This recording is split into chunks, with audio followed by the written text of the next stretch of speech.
Hello दोस्तों, मैं Vinod Kumar from PK reader Gonda channel में आप लोग का स्वागत है।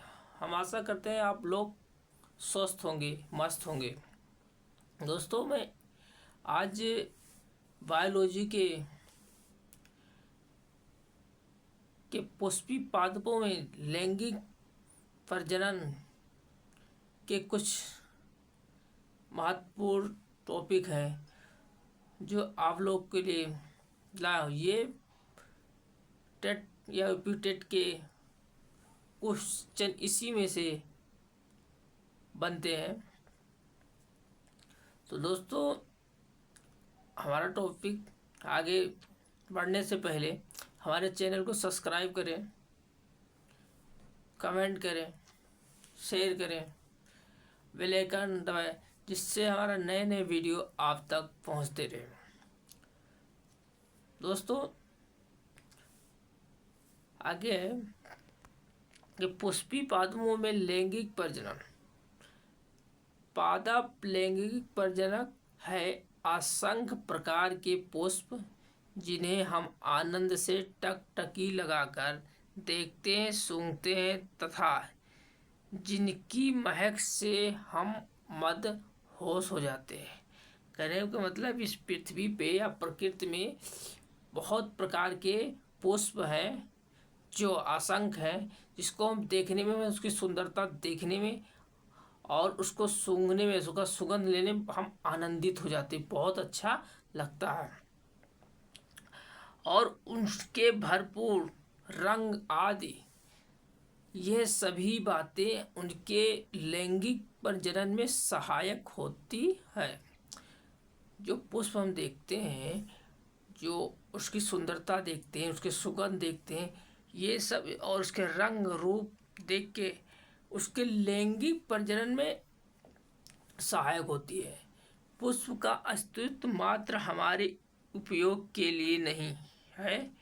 सभी पुष्पी पादप लैंगिक प्रजनन प्रदर्शित करते हैं। मैंने सभी प्रकार के जो पुष्पी पौधे हैं अपने लैंगिक प्रजनन को प्रदर्शित करते हैं। पुष्प कर्मों, पुष्पों तथा पुष्पी अंगों की संरचना की विविधता पर एक दृष्टि डाल दे तो वह अनुकूलन की एक व्यापक परिधि को दर्शाते हैं। मतलब पुष्पी पौधे पे अगर हम उसके अंगों पे प्रकाश डालें या उस पर दृष्टि डालें तो वो अनुकूल होते हैं। उसके व्यापक परिधि ने उसकी व्यापक मैंने बहुत सारे उसके क्षेत्र के परिधि को दर्शाते हैं, ताकि लैंगिक जनन का अंतिम उत्पाद फल और बीज की रचना सुनिश्चित हो सके।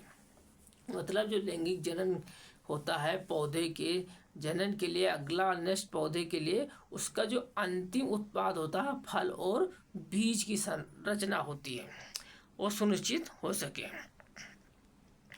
तो पुष्पी आवृत बीजों का एक आकर्षक अंग, जो हमारा सूचक है इसमें, पुष्प या आवृत बीजियों का एक आकर्षक अंग प्राचीन काल से ही पुष्पों के साथ मानव का एक निकटस्थ संबंध रहा। मैंने पुराने समय से ही हमारे पुष्पों या फूलों का मानव का बहुत अच्छा संबंध रहा। मानव के लिए पुष्प सौंदर्य विषयक, आभूषण आत्मक, सामाजिक, धार्मिक तथा सांस्कृतिक महत्व की वस्तु रहा। मतलब जो मानव के जीवन में पुष्प जो है हमारे सौंदर्यता के लिए, आभूषण के लिए, सामाजिक में जो धार्मिक कार्य होते हैं उसके लिए, सांस्कृतिक प्रोग्राम के लिए, किसी की स्वागत करने के लिए पुष्प वो मानव जीवन में बहुत उपयोगी रहा। ये मानव द्वारा प्रेम, अनुराग, प्रसन्नता, विषाद एवं शोक आदि की अभिव्यक्ति का प्रदर्शित करने के प्रतीक रहे, जिनका आभूषण श्रृंगारिक महत्व हो तथा जिन्हें घर एवं बगीचों में उगाया जाता है। जिस जिस पुष्प को हम श्रृंगार के रूप में, आभूषण के रूप में महत्वता देते हैं और उसको बगीचे में उगाया जाता है, आप 5 उन पुष्पों का भी पता करें जिन्हें आपके परिवार द्वारा सामाजिक और सांस्कृतिक उत्सव के दौरान उपयोग किया जाता हो। क्या आपने कभी पुष्पों की खेती या पुष्प कृषि के बारे में सुना है? इसका क्या तात्पर्य है? एक जीव विज्ञान के रूप के लिए पुष्प आकार किए या भ्रूणीय आश्चर्य तथा लैंगिक जनन स्थल है। इस पुष्प के विभिन्न अंग के बारे में हम अध्ययन करते हैं। चित्र देख के आपको एक प्रारूपी पुष्प के विशिष्ट अंग को पुनः स्मरण करने में सहायक होगा। देखिए, जो हमारे पुष्पी पौधे हैं, इसके जो अंग हैं, इसमें हमारा जो पुष्प पौधे, ये परागकोश है, ये परागकोश है पुष्पी पौधे में। और उसी पुष्पी पौधे में ये पंखुड़ी है, जो ये पंखुड़ी दिखाई,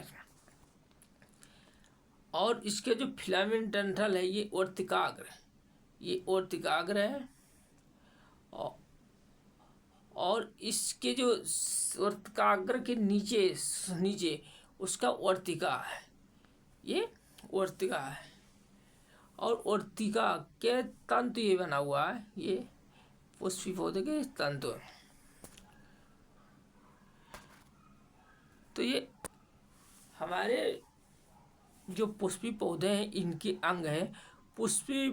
क्या आप एक पुष्प के 2 अंग के नाम बता सकते हैं? जैसे एक पुष्प है, उसके 2 अंग, तो एक पुष्प के 2 अंग, जैसे वर्तिका है, वर्तिकाग्र है, 2 अंग हो ही गए। 2 अंगों के नाम बता सकते हैं जिनमें लैंगिक जनन विकास के लिए सर्वाधिक महत्वपूर्ण वाली 2 इकाइयाँ होती है। लैंगिक विकास के लिए सर्वाधिक 2 इकाइयाँ होती है। तो सर्वाधिक 2 इकाइयाँ वर्तिका और वर्तिकाग्र, जो हमारे उसके जननांग के लिए। और इसके ठीक पुष्प के ठीक नीचे ये बाह्य दलपुंज होता है, बाह्य दलपुंज। और उसके पुष्प के नीचे अंडाशय होता है, जो ये अंडाशय। आगे जो है निषेचन पूर्व संरचनात्मक एवं घटनाएं। जो हमारे पुष्पों में निषेचन होता है, उसके साथ क्या संरचना होती है और उसकी क्या क्या घटनाएं घटित होती हैं। पादप में वास्तविक रूप से, पादप में, पुष्पों में, पौधों में वास्तविक रूप से पुष्प विकसित होने से पूर्व यह तय हो जाता है कि पादप में पुष्प आने वाले हैं। यानी पुष्प जो हमारे विकसित होते हैं, तो ये तय हो जाता है, उसमें एक पूर्ण से दिखने लगती है कि ये पुष्प में आ जाएंगे, पुष्प आ जाएंगे। अनेकों हार्मोनल तथा संरचनात्मक परिवर्तनों की शुरुआत होने लगती है। जब पुष्प आना होता है तो उस पादपों में अनेक संरचनात्मक हार्मोनल में परिवर्तन होना शुरू हो जाता है, जिसके फलस्वरूप पुष्पीय आदायक फ्लोरो प्राइमोडियम के माध्यम विभेदन एवं अग्रिम विकास प्रारंभ होते हैं। पुष्प क्रम की रचना होती है जो पुष्पी कलाएं और बाद में पुष्प को धारण करती है।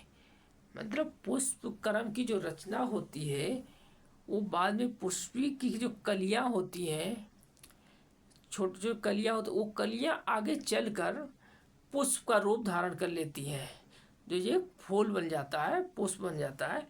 पुष्प में नर एवं मादा जननांग संरचनाएं पुमंग तथा जायांग कहते हैं। जायांग या विभेदित या विकसित रहती है। जो नर और मादा संरचनाएं होते हैं पुष्प में, पुमंग तथा जायांग विभेदित और विकसित रहती है। आप याद करें कि जब कि पुमंगों से भरपूर पुंकेसरों का गोला एक चक्कर, मैंने पुंकेसर का एक गोला, एक चक्कर चारों तरफ से नर और जनन अंग का तथा जयांग स्त्री मादा, जिसे कहते हैं जनन अंग का प्रतिनिधित्व करता है। जो हमारे जयांग स्त्री है, जनन अंग का प्रतिनिधित्व करता है, मैंने उसकी सुरक्षा करता है। पुंकेसर लघु बीजाणु धानी तथा परागकण, जो पुष्पों में पुंकेसर होते हैं, लघु बीजाणुधानी या तथा परागकण, तो एक विशिष्ट प्रारूपी पुंकेसर जो भागों में विभक्त रहते हैं, जो भागों में विभक्त रहता है, इसमें लंबा एवं पतला डंठल तंतु होता है, जिसे हम फिलामेंट कहते हैं। जो हमारे पुंकेसर होता, अभी आगे चित्र में दिखाया आपको, ये है, ये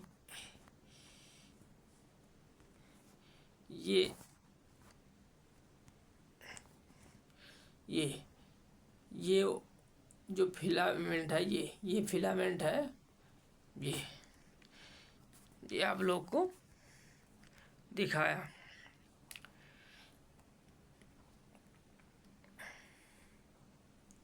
फिलामेंट कहलाता है, जो लंबा डंठल सा होता है उसे फिलामेंट कहते हैं। तथा अंतिम सिरा सामान्यतः द्विपालिक संरचना परागकोश कहलाता। जो उसका अंतिम सिरा होता है, सबसे निचले सिरा परागकोश कहलाता है। तंतु का समीपस्थ छोर पुष्प के पूरा पुष्पासन या पुष्पदल से जुड़ा होता है। जो पुष्प होता है उसके पुष्पासन या पुष्पासन से जुड़ा होता है। पुंकेसरों की संख्या एवं लंबाई विभिन्न प्रजातियों के पुष्पों में भिन्न होती है। मतलब जो पुंकेसर होती है उसकी जो लंबाई होती है हर पुष्पों की अलग अलग भिन्न होती है, यानी अलग अलग होते हैं। कोई पुष्प छोटा होता है तो कोई बड़ा होता है। अगर आप 10 पुष्प प्रत्येक भिन्न प्रजाति से एक एक पुष्पकेसर एकत्र करें और उन्हें एक स्लाइड में रखें, 10 पुष्प ले लें, अलग अलग उसकी स्लाइड बनाएं, फिर रखें, और आप देखेंगे कि इनके आकार में बहुत भिन्नता है। हर पुष्पों के 10 पुष्पों के 10 के पुष्पों के जो पुंकेसर हैं उनके पुंकेसरों में बहुत भिन्नता है, जो प्रकृति में विद्यमान है। एक विच्छेदन सूक्ष्मदर्शी से प्रत्येक पुंकेसर का सावधानीपूर्वक अवलोकन तथा स्पष्ट चित्र के माध्यम से विभिन्न पुष्पों में परागकोशों के जुड़ाव एवं आकार की व्यापकता को समझा जा सकता है। अगर हम उसे फिजिकल या देखें या चित्र के माध्यम से देखें तो उसके परागकोशों की जुड़ाव आकार की व्यापकता से समझा जा सकता है। एक प्रारूपिक आवृत्ति कहते हैं, एक प्रारूपिक आवृत्तिबीजी परागकोश 2 पालिक होते हैं। एक जो प्रारूपिक आवृत्तिबीजी पौधे होते हैं, परागकोश होता है, उसमें 2 पालिक मतलब 2 तरह होते हैं, ऐसे खुल जाते हैं। तथा प्रत्येक पालिक में 2 कोष्ठ होते हैं। क्या हम भाग्यशाली नहीं है कि पादप लैंगिक प्रजनक है। पादक जो हमारा है लैंगिक प्रजनक है, और असंख्य प्रकार के पुष्प जिन्हें हम आनंद से टकटकी लगाकर देखते सूंघते हैं तथा उनकी महक से हम मदहोश हो जाते हैं, उन भरपूर रंग आदि सभी बातें इनके लैंगिक प्रजनन में सहायक होती है। जो हम पुष्पों को देखकर सुगंधित और आनंदित होते हैं, ये इनके लैंगिक प्रजनन में ही सहायक होती है। पुष्प का अस्तित्व मात्र हमारे उपयोग के लिए नहीं, पुष्प का जो अस्तित्व होता है हमारे उपयोग के लिए नहीं, बल्कि ये सभी पुष्पी पादक लैंगिक प्रजनन या प्रदर्शित करते हैं। पुष्प कर्मों जो पुष्प कर्मों तथा पुष्पी अंगों की संरचना की विविधता पर एक दृष्टि डालें तो वे अनुकूलन की एक व्यापक परिधि को दर्शाते हैं। अगर हम इसकी संरचना पर दृष्टि डालें देखें तो ये अनुकूलन की एक व्यापक माने बहुत बड़ी परिधि को दर्शाते, ताकि लैंगिक जनन का अंतिम उत्पाद फल और बीज की रचना सुनिश्चित हो सके।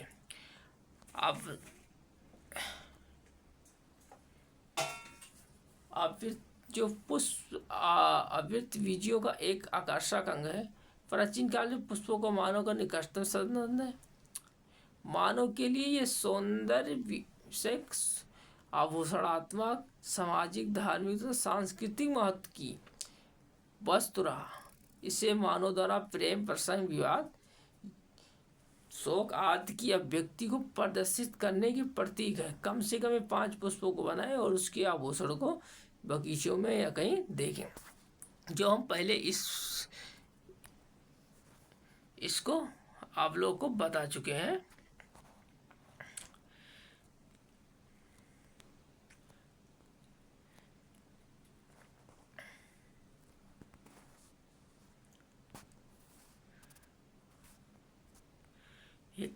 अब था पुष्प निषेचन और पूर्व संरचनाएं और घटनाएं। पुष्पी पौधों में जो निषेचन है उसकी पूर्व घटनाएं थी।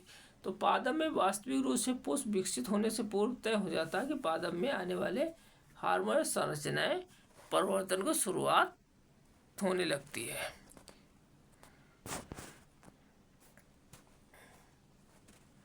ये डबल हो गया है।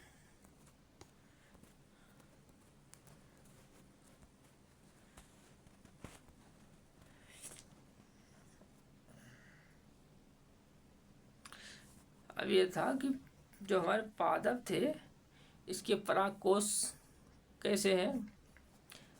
देखिए, पादप के हमारे परागकोश और परागकोश की कण, ये जो कण दिख रहे हैं छोटे छोटे, ये परागकोश के ये कण है ये। और जो परागकोश के लाइन ऑफ डिहेसेंस कहते हैं, ये इसके ये लाइनिंग ये बनना है ये। और उसके नीचे जो तंतु डंठल का जिसे हम फिलामेंट कहते थे, ये वाला भाग है, इसे हम फिलामेंट कहते हैं। तो ये आगे देखिए द्विकोष्ठी होते हैं। कोष्ठ को अलग अलग करते हुए लंबवत गुजरता है। परागकोश के एक अनुपस्थ काष्ठ के विभिन्न प्रकार के उत्कों या अनेक संयोजन को समझे। एवं परागकोश को 2 पाली प्रकृति के कोश को काटे और बहुत से पृथक सुव्यवस्थित परागकोश को एक 4 द्वितीय संरचना है, जिसमें 4 कोणों का लघु बीजार्धानी समहित होती। प्रत्येक पाली में 2, मैं बताया था पहले कि प्रत्येक पाली में 2 होते हैं। ये लघु बीजार्धानी आगे विकसित होकर परागपुटी या फैलियन सेक्स बन जाती है। ये अनुलंबवत एवं परागकोश की लंबाई तथा विस्तारित होते हैं। ये परागकणों को ठसाठस भरे होते हैं। बीजार्धानी संरचना एक अनुपस्थ काष्ठ के लघु बीजार्धानी लगभग गोलाई में प्रकट होते हैं। इनकी प्रवेश आवृत होती है। एपिडर्मिस बाह्य त्वचा, एंडोडर्मिस अस्थिसियम और मध्य परत तथा पेटिटम बाहर की ओर 3 परतें संरक्षण प्रक्रिया का कार्य करती है तथा परागकोश के स्फुटन में मदद का परागकण अवमुक्त करती है। इसी की सबसे आंतरिक परत जो होती है टेपिटम होती है। जो परागकण की जो आंतरिक परत होती है वो टेपिटम होती है। यह विकासशील परागकणों को पोषण देती है।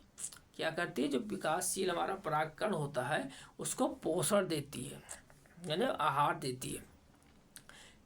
टेपिटम की कोशिकाएं संघनक जीवद्रव्य साइटोप्लाज्म से भरी होती है, जो समानता 1 से अधिक होती है। तो ये हमारे टेपिटम है। ये टेपिटम का जो है ये मध्य परत है। इसके बीजाणुजन ऊतक है अंतस्थीसियम है, अंतस्तन है, अंतस्तोना संयोजी संयोजी है, और टेपिटियम ये। तो ये हमारा था। कोश को अलग करते हुए लंबवत गुजरता है। परागकण को एक कोश अनफस्ट में विभिन्न प्रकार के उत्को अनेक संयोजन को समझे। एक परागकोश की द्विपाली प्रकृति। परागकोश अनपढ़ काट में बहुत ही पृथक सुगोष्ठी होती है। परागकोश एक 4 दिवसीय चतुर्कोणीय कहते हैं इसे संरचना होती है, जिसमें 4 कोनों पर लघु बीजाणुधानी समाहित होती है, जो प्रत्येक पाली में 2 होती है। ये लघु बीजाणुधानी आगे विकसित होकर परागपुष्टि या फलोसेशन बनती है। यह अनुलंबवत या परागकोश की लंबाई तथा विस्तारित होती है। ये परागकोशों से भरी होती है।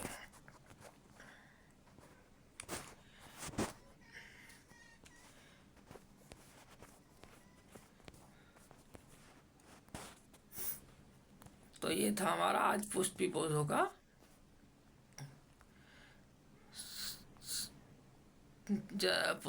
का जनन।